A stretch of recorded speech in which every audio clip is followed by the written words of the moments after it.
Well, the deaths of two animals at the Calgary Stampede is giving animal rights activists more ammunition in their annual call for major changes to the rodeo. Yesterday, a horse collapsed during the controversial chuck wagon races, and earlier this week, a steer had to be euthanized after it was injured. Let's join Global Calgary's Gary Bobrovitz with more on this story. Gary?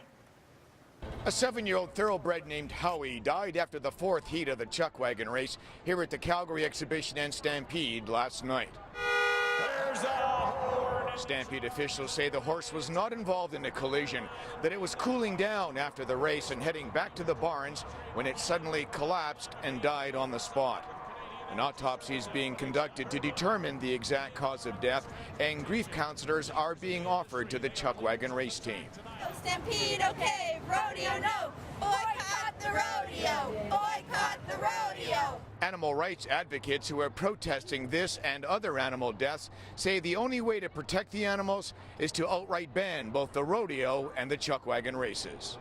They say it's part of our, cultural heritage, our Calgary tradition, but I mean, it's one thing to learn about it and to be educated about it, but it's another thing to also evolve and to recognize that, despite all of that, it is still incidences where animals are killed or injured every single year.